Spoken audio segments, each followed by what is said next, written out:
Click to hit நண்பர்கள் நேருக்கு வணக்கம். Spin duo makes comfortable a comprehensive win for India. இந்தியாவுக்கும் பங்களாதேஷ்க்குமான டெஸ்ட்டில் வந்துட்டு இந்தியா வந்து இன்றைக்கி வின் பண்ணியிருக்கு. 250 ரன்கள் வித்தியாசத்தில் வந்து இந்தியா வந்து வெற்றி பெற்றிருக்காங்க. Spin duo makes comfortable victory. ஏன் இதை அப்படி சொல்லணும்? உண்மையில் இந்த ஸ்பின் டியோவான ரவீந்திர ஜடேஜாவும் அஸ்வினும் தான் வந்து இந்திய அணியை காப்பாற்றிருக்காங்க அப்படின்னே சொல்லணும். டாஸ் வின் பண்ணி பங்களாதேஷ் ஃபஸ்ட்டு வந்து தைரியமாக பவுலிங் எடுத்தாங்க. ஸோ அப்போவே இருக்கும்போதே வந்து அவங்க வேறு லெவல் கான்ஃபிடென்ட்டில் வந்து ஆட போகிறாங்க அப்படின்ற மாதிரி தான் வந்து தெரிஞ்சது. ஏன்னா எப்போவுமே வந்து டாஸ் வின் பண்ணால் மேக்ஸிமம் வந்து முன்னாடிலாம் அவங்க வந்து பேட்டிங் வந்து எடுப்பாங்க. ஸோ இந்த தடவை வந்து பவுலிங் வந்து எடுத்ததுனால ஸோ ஒரு கான்ஃபிடென்ட்டோடு ஆடுறாங்க. அது வந்து என்ன கான்ஃபிடென்ட் அப்படின்னா, பாகிஸ்தானில் போயிட்டு பாகிஸ்தானையும் வின் பண்ணிட்டு வந்திருக்காங்க. அதுவும் 2-0 அப்படின்னு சொல்லிட்டு வின் பண்ணிட்டு வந்திருக்காங்க. ஸோ அந்த ஒரு கான்ஃபிடென்ஸில் அவங்க வந்துட்டு ஃபஸ்ட்டு வந்து பவுலிங் எடுத்தாங்க. அந்த ஃபஸ்ட்டு 3 விக்கெட்ஸ் வந்து குயிக் செஷனில் வந்து விழும்போது உண்மையிலே வந்து எல்லாருமே கொஞ்சம் மாடி போயிட்டாங்க. ஏன்னா வந்து பாகிஸ்தானில் பெர்ஃபார்ம் பண்ண மாதிரி எங்கேயும் பெர்ஃபார்ம் பண்ணுறாங்களே, எப்படி வந்து இந்திய அணி வந்து மீண்டு வர போகிறாங்க அப்படின்ற மாதிரி எதிர்பார்த்துட்டு இருக்கும்போது 144 ரன்குள்ள 5 விக்கெட்டும் போயிடுச்சு. ஸோ பண்ணிட்டு கேஎல் ராகுல் போனதுக்கப்புறம் இனி வந்து எப்படி வந்து இந்திய அணி வந்து சர்வே பண்ண போகுது, ரவீந்திர ஜடேஜா அஸ்வின் ஓரளவு ஆடுவாங்க, இருந்தாலும் இந்த பேர் வந்து எந்தளவுக்கு வந்து ஸ்கோரை கொண்டு போகும் அப்படின்ற ஒரு சந்தேகம் வந்து இருந்துக்கிட்டே இருந்தது. இருந்தாலும் நிறைய தடவை இந்த பேர் வந்து நல்லா பண்ணியிருக்கு. இந்த பேருன்னு இல்லை, எப்போவுமே வந்துட்டு டாப் ஆர்டரில் இந்திய அணி வந்து சொதப்பும் போது அந்த மிடில் ஆர்டரில் தான் வந்து மேக்கப் பண்ணியிருக்காங்க. அஸ்வின் ஆகட்டும், ஜடேஜா ஆகட்டும், வாஷிங்டன் சுந்தர் ஆகட்டும், அக்ஷர் பட்டேல் ஆகட்டும், ஷர்துல் தாக்கூர் ஆகட்டும். ஸோ இந்த மாதிரி வந்து நிறையா ஏற்கனவே பண்ணியிருக்காங்க. ஏன் உங்களுக்கு வந்துட்டு ஆஸ்திரேலியன் சீரீஸில் எல்லாருமே டாப் ஆர்டரில் கொஞ்சம் சொதப்பும் போது வாஷிங்டன் சுந்தர், ஷர்துல் தாக்கூர், ரவிச்சந்திரன் அஸ்வின் இவங்க எல்லாரும் சேர்ந்து தான் வந்துட்டு அந்த சீரீஸ் வின் பண்ணுறதுக்கு ஒரு முக்கிய காரணமாக இருந்தாங்க. அந்த டெய்லண்டர்ஸ் அண்ட் ஆல்ரவுண்டர்ஸ் இவங்க தான் வந்துட்டு நிறையா வந்து இந்திய அணிக்கு வந்து இப்போ சப்போர்ட் பண்ணிகிட்டு இருக்காங்க. ஸோ ஹனுமா விகாரி அந்த மாதிரி பண்ணிட்டு இருந்தாரு. கொஞ்ச நாள் வந்து ஜெயந்த் யாதவ் பண்ணிட்டு இருந்தாரு. அதையே இப்போ வந்து கண்டினியூ பண்ணியிருக்காங்க அஸ்வினும் ஜடேஜாவும். இன்னைக்கு வந்து எப்படி ஆடினாங்க பங்களாதேஷ் அப்படின்றத பார்ப்போம். நேற்று வந்துட்டு 158 for 4 அப்படின்ற மாதிரி முடிச்சிருந்தாங்க. நேற்று வந்து பங்களாதேஷ் அணியோட கேப்டன் 51 ரன்களும் சைஃப் அல் ஹசன் வந்து 5 ரன்களும் எடுத்து ஆட்டம் இழக்காம இருந்தாங்க. ஸோ இன்னைக்கு வந்துட்டு தொடர்ந்து ஆட ஆரம்பிச்சாங்க. ஸோ ஷாண்டோ ஒரு பக்கம் நின்று ஆடிட்டு இருக்கும்போது அஸ்வின் வந்து தன்னோட சுழல் மாயாஜலத்தை வந்து காமிக்க ஆரம்பிச்சாரு. ஸோ நேற்றே வந்து 3 விக்கெட்ஸ் வந்து எடுத்திருந்தாரு. ஸோ இன்னைக்கு வந்துட்டு மேலும் தன்னோட சுழல் மாயாஜலத்தை மெருகேற்றி விக்கெட்டை வந்து எடுக்க ஆரம்பிச்சார் அப்படின்னு தான் சொல்லணும். சைஃப் அல் ஹசனை வந்துட்டு அஸ்வின் வந்து எடுக்க, ஸோ அடுத்து வந்துட்டு ஷாண்டோவை வந்து ரவீந்திர ஜடேஜா வந்து பார்த்துக்கிட்டாரு. அதுக்கப்புறம் டஸ்கின் அஹமது, இஸ்லாம் இவங்களெல்லாம் சேர்ந்து இவங்க 2 பேருமே சேர்ந்து மாற்றி மாற்றி விக்கெட் எடுத்து ஒட்டு மொத்தமாக அந்த அணியை வந்துட்டு 234 ரன்களுக்கு வந்து ஆல் அவுட் பண்ணிட்டாங்க. ஸோ சிறப்பாக பவுலிங் போட்ட அஸ்வின் வந்து இந்த மேட்ச்சில் வந்து ஒரு 5 எடுத்திருக்காரு. 5 மட்டும் இல்லாமல் 6 விக்கெட்ஸ் வந்து எடுத்திருக்காரு. ஸோ அந்த அளவுக்கு வந்து சிறப்பாக வந்து பண்ணியிருக்காரு அஸ்வின். பேட்டிங்கில் வந்து ஃபர்ஸ்ட் இன்னிங்ஸில் பேட்டிங்கில் வந்து செமையாக பண்ணார். இதனால் ஃபர்ஸ்ட் இன்னிங்ஸ் பவுலிங்கில் வந்து அவருக்கு வந்து விக்கெட் விழுகலை. ஏன்னா ஃபர்ஸ்ட் இன்னிங்ஸ் பவுலிங்கில் விக்கெட் விழுகலையே, லோக்கல் பாய் ஆச்சு. அவருக்கு இந்த ட்ராக் பற்றியே நல்லா தெரியுமே, எப்படி வந்து அவருக்கு விக்கெட் விழுகாமல் போச்சு அப்படின்ற மாதிரி எல்லாருக்குமே அந்த மாதிரி ஒரு தாட் இருந்தது. அதனால் செகண்ட் இன்னிங்ஸில் என்னோட பெர்ஃபார்மன்ஸ் வந்து மெர்சலாக இருக்கும் அப்படின்ற மாதிரி வந்து செமையாக வந்து பெர்ஃபார்ம் பண்ணியிருக்காரு அஸ்வின்.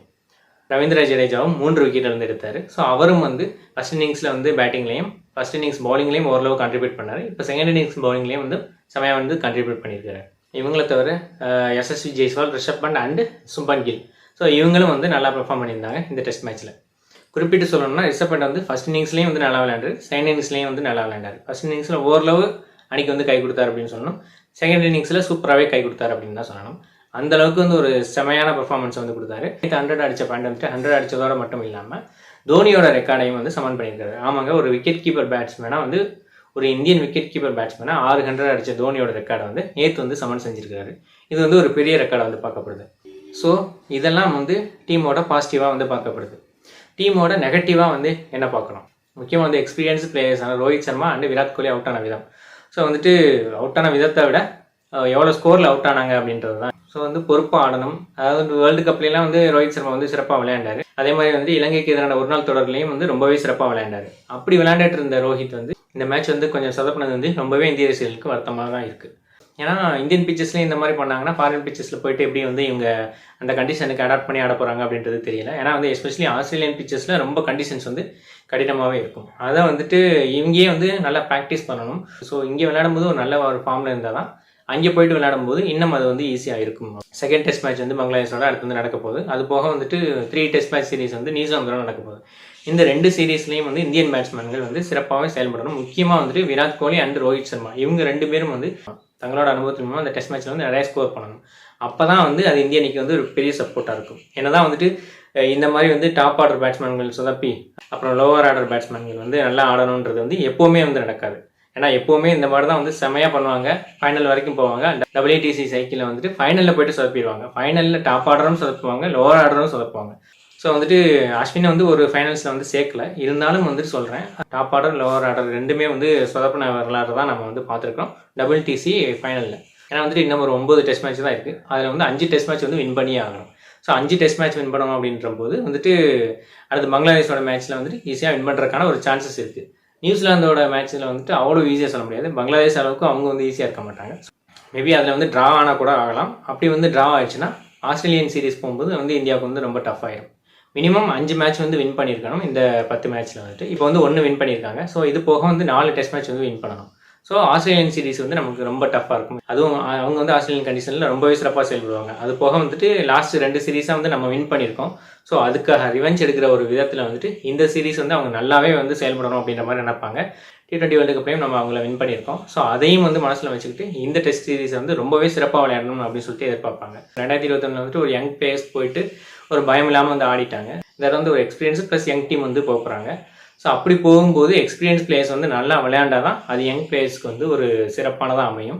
ஸோ எக்ஸ்பீரியன்ஸ் பிளேயர்ஸ் வந்து கொஞ்சம் சொதப்பும்போது யங் பிளேயர்ஸ் வந்து எல்லா டைமுமே வந்துட்டு 2021 மாதிரி அமையாது. ஸோ அப்படி இருக்கும்போது ஆஸ்திரேலியன் கண்டிஷன்ஸில் வந்துட்டு நல்லா விளையாடுறதுக்கு இப்போலேருந்தே அந்த நல்லா விளையாடுற ஃபார்மை வந்து இந்திய வீரர்கள் வந்து தக்க வச்சுக்கணும். எஸ்பெஷலி வந்து விராட் கோலி, ரோஹித் சர்மா, KL ராகுல் இவங்க 3 பேரும் வந்து ஃபார்முக்கு வரணும். அப்போ தான் வந்து இந்திய அணி வந்து எளிதில் WTC ஃபைனலில் வந்துட்டு ஒரு நல்ல ஒரு கம்பேக் வந்து கொடுக்க முடியும் அப்படின்றது தான் என்னோட கருத்து. ஒட்டுமொத்தமாக இந்திய அணி வேறு எப்படி வந்து பெர்ஃபார்ம் பண்ணியிருக்காங்க அப்படின்னு பார்த்தீங்கன்னா, இந்திய அணி வந்து ஃபீல்டிங்கில் வந்து நல்லாவே பெர்ஃபார்ம் பண்ணியிருக்காங்க. பவுலிங்கில் வந்து எந்த ஒரு குறையுமே இல்லை, அந்தளவுக்கு வந்து சிறப்பாக பண்ணிட்டாங்க. பேட்டிங் மட்டும்தான் ஒரே ஒரு சின்ன கன்சர்னாக இருக்குது. ஸோ அதில் மட்டும் கொஞ்சம் சரி பண்ணணும்.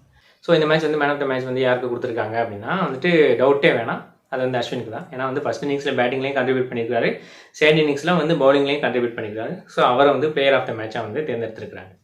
ஒட்டுமொத்தமாக இந்த ஸ்பின் டே வந்து இந்தியா வந்து ஒரு கம்ஃபர்டபுளான வெற்றி பெற வச்சுருக்கிறாங்க. ஸோ அதுக்கு இந்திய அணிக்கு வாழ்த்துக்கள். ஸோ என்னோட இந்த ரிவ்யூ வந்து பிடிச்சிருந்துச்சுன்னா இதை வந்து லைக் பண்ணுங்கள், இதை வந்து எல்லாருக்கும் ஷேர் பண்ணுங்கள், கிளிக் டு இட் சேனலுக்கு சப்ஸ்கிரைப் பண்ணுங்கள். நன்றி, வணக்கம்.